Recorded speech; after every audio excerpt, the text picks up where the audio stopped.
was interested in. I was Following the silver ball. that Yes. thing. That's I right. was already, I guess, in a world that I couldn't even imagine when I was a teenager. Once again, my dad he drove a water truck for the council, and my mum Wow. was a stay-at-home mum. So, Yeah. this That's incredible. It was a crazy world. It's just incredible. Yeah, and the whole world had changed. So I didn't know if there was a limit, and I still probably don't, to be fair. And fortunately, without the fear of falling back to whatever. I guess your family there's never nothing. placed any Yeah, limits on you. yeah. I mean, I don't think these things. I don't think would even have been in the realm of consideration. Not even, yes, Yeah. exactly. So you could dream of anything and then just materialize it. Yeah, I guess. So that was lucky. And I guess that's the chapter. So just to round up, it's the University of Queensland, which is where I studied med school, and Queensland Health decided to create what they branded an MBA of healthcare. And to launch that, they picked 5 promising junior doctors or med students, of which I was one, and they gave us a full executively funded, government-involved executive MBA. Well, it's a graduate leadership, to be fair, but an executive MBA based around the business of healthcare that I did concurrently during med school. So that was a very important, I guess, learning point, because it opened me up to a business world that I hadn't really been exposed to previously. I'd done some funny little things as a kid, and I think looking back, I'd probably always been somewhat entrepreneurial or innovative or engineering, but those parts of my brain are very similar. Creative, not seeing a clear rule, but working towards a future that you want to build. I guess that's the learning point from the start of the session.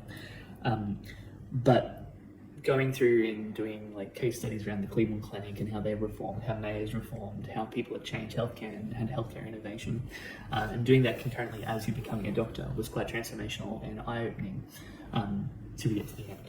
So at that time, I pretty much always wanted to do some kind of surgery. I think I was always most interested in that, because I guess they were the people I was around when I decided I wanted to do medicine. It seems like I've always loved orthopedics, albeit initially, finally, it wasn't apparent to me. I first thought I wanted to do something like trauma surgery or vascular surgery, and in UQ we had the privilege of doing a placement in our first year. And the Queen family, who I guess founders of vascular surgery here in Queensland in Australia, both the dad and the son were the director of the unit at the PA and the senior registrar at the time. And luckily I was in the placement with those, so I had this kind of close network and spent lots of time. And fortunately, that opportunity came in because I was so motivated. If I didn't do that experience, I probably would be doing vascular surgery now. I would never have started business, and my life would have just been different. But I went in there. I was now 24 years of age. I was so motivated to get into surgery because I was told it's so impossible and hard to get into. I'd asked, well, what do you do? And they said you have to differentiate yourself.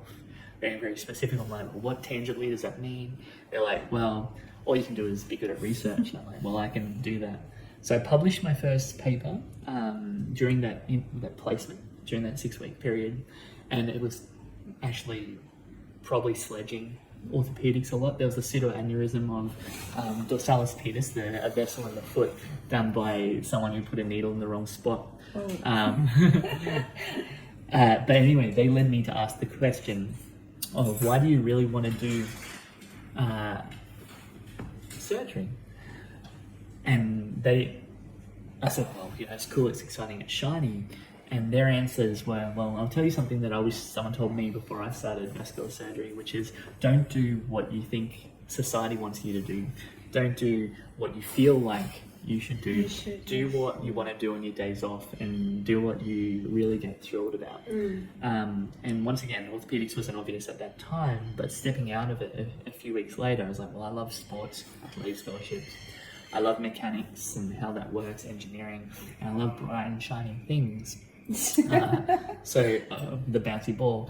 And after that point, it couldn't have been clearer. All I wanted to do is orthopedics.